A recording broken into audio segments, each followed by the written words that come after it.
Bu ana-qız münasibətlərində deyim ki, bu belə gəlir. Bəs ata-oğuldan münasibətlərində necə gedir bu məsələlər? Əslində böyük sevgi var da sevgisizlik göstərilir. Bəylərimizin, mən həmişə bəyləri düşünürəm ki, onların burada böyük bir qəlbləri var, amma onlar heç cür bunu göstərə bilmirlər. Çünki onlara sən kişisən, qəlbləri çox böyük otusturulubdur. Burada nə deyə bilərik ki, məsələn, onlar neynəsin? Çünki çox təəssüf ki, dövrümüzdə bəylərin belə sözlərini ifadə etməsi. Yenə də hisslərin bastırılması, yenə də ailədən gələn qəliblər. Çünki biz adətən nə qədər ümumiləşdirməyi sevməsəm də, ancaq yəqin razılaşarsınız ki, bizim böyüdüyümüz, belə deyək, cəmiyyət, mentalitet olaraq, mental dəyərlər olaraq bizdə adətən necədir? Sən oğlansan, sən gələcəyin kişisisən, sən ailə başçısısan, ağlamaq olmaz, emosiyalarını, hisslərini göstərmək olmaz. Əlbəttə, hər ailəyə aid deyil. Mən özüm də bir ana olaraq çalışıram ki, bu səhvə yol verməyim. Çünki oğlan da bir insandır. Və artıq yaradılışdan onsuz da güclüdür. Hər birimiz güclüyük. Sadəcə bizim güclü olduğumuzu bizim valideynlərimiz bizə deməlidirlər. Valideyn düşünməməlidir ki, övlad bunu onsuz da bilir. Bəli, biz onsuz da yaradılışdan bir çox şeyləri bilirik.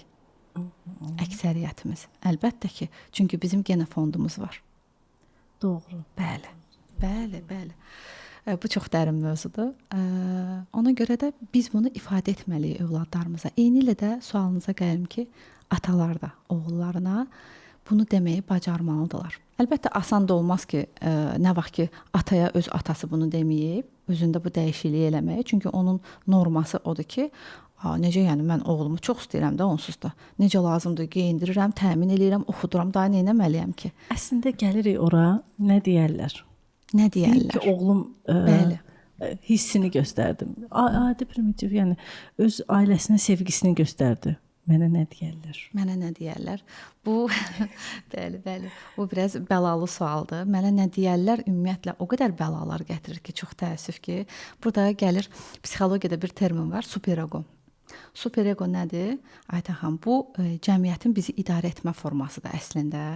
Cəmiyyətin bizi idarə etməsi formasıdır.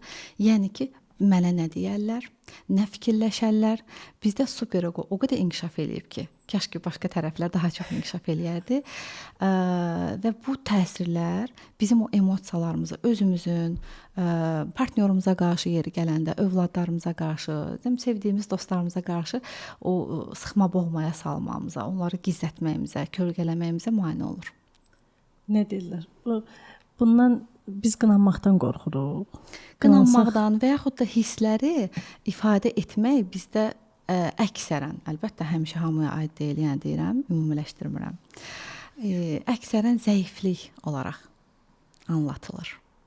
Yəni sən emosional olsan, hisslərini çox bildirsən, məsələn, ata düşünür ki, mən övladımı, oğlumu tutaq ki, çox qucaqlasam, oğlan deyir, o kişidir, necə yəni, mən ciddi davranmalıyam ona. Zaten ciddisən də, axı o sənin övladındır. Çünki bizim necə davranmamız övladlarımıza gələcək, bu nəsil zənciri deyilən bir şey var da, əminəm ki, eşitmisiniz bu barədə. Yəni nəsildən nəsilə bizdə təkcə bizim fizioloji elementlərimiz ötürülmür. Bizim daxili amillərimiz, həll etdiyimiz, həll etmədiyimiz hər biri, bəli, müəyyən bir faizlə, müəyyən bir o sıralama ilə artıq o yaradanın verdiyi bir qərarda necə, bu sıralama ilə ötürülmə baş verir. Amma sən burada bunu dəyişsən? Bəli.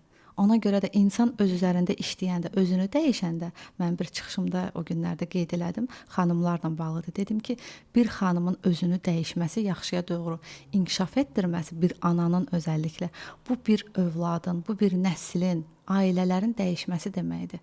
Bəli, o zəncirin yaxşı anlamda orada artıq qırılması deməkdir.